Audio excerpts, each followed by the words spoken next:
Hi folks, it's Nick here. Hope you had a good weekend and all set for the week. I'm sure we can get through again.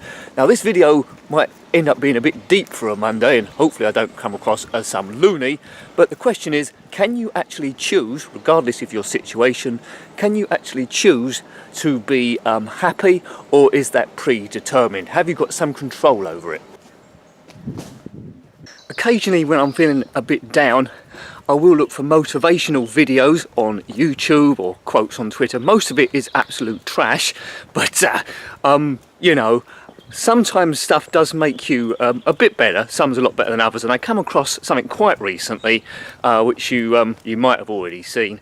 It was by Jim Carrey, and he said the only thing that's well, the main barrier between you and happiness is actually you yourself. Well, some might say it's easy for him to say that because he's a multi-millionaire actor with no real worries, none that we would possibly think of. But he does have a point to a certain degree.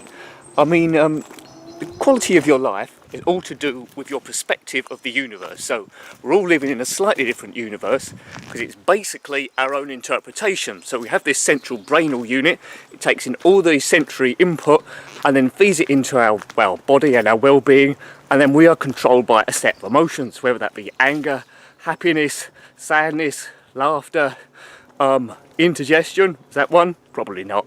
So it seems then, as a suggestion, the only thing that's sort of like influencing our emotions is things that's actually happening to us. Well, that's pretty obvious, isn't it, really? But regardless of what's happening to you, can you change those sensory inputs so you can generate happiness from any sort of situation at all?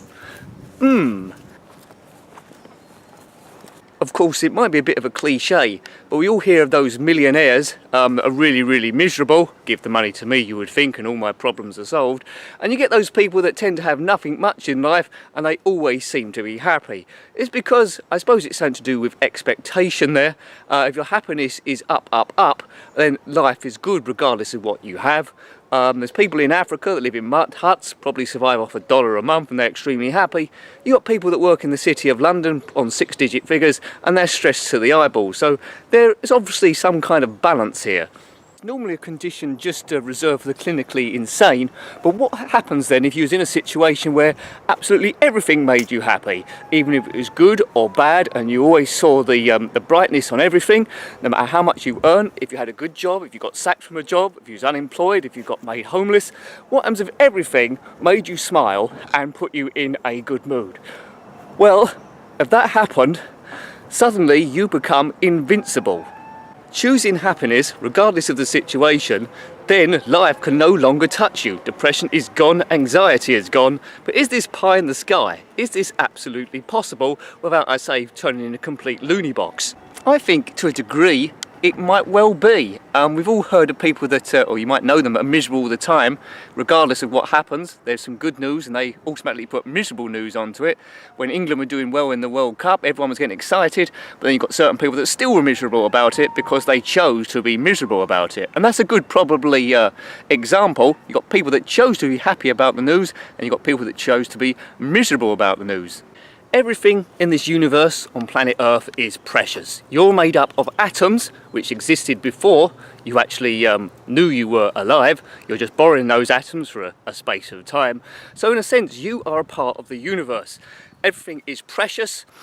Feel the air past your face, feel water. All of this is a precious resource. No, I haven't gone all religious, maybe an epiphany, but there we go. We have these in life every so often.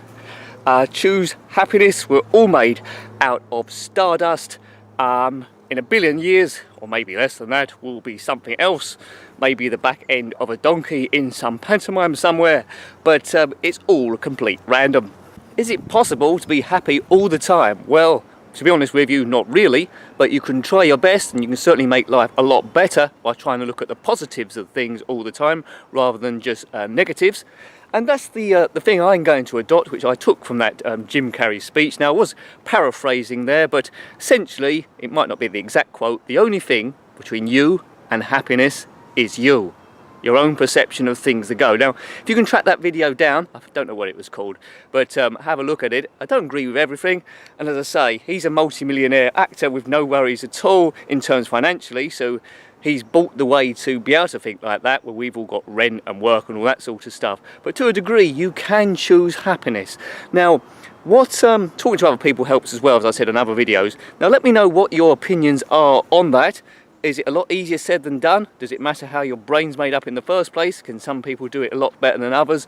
Or is it a thing? Because it's like a new religion, isn't it? The happiness religion. If you can just choose to be happy, regardless of what's happening, laugh in the fear of adversity, then you become a superhero. No one can now touch you because you're frankly not bothered, and you are invincible, and everything will go good for you, regardless if you're living in a mud hut or if you're in a big mansion. So a little bit deep for a Monday, but that'd probably be the deepest video of the week, unless something really crazy happens, like we're visited by aliens or something. So that's a Monday in the can. I'll see you tomorrow. If we do a diary walk, we probably will do. We're on a bit of a run. Keep watching the videos. I like your comments there and interactions. We slowly go forward. Until next time, take good care of yourself, and goodbye. And Jenkins.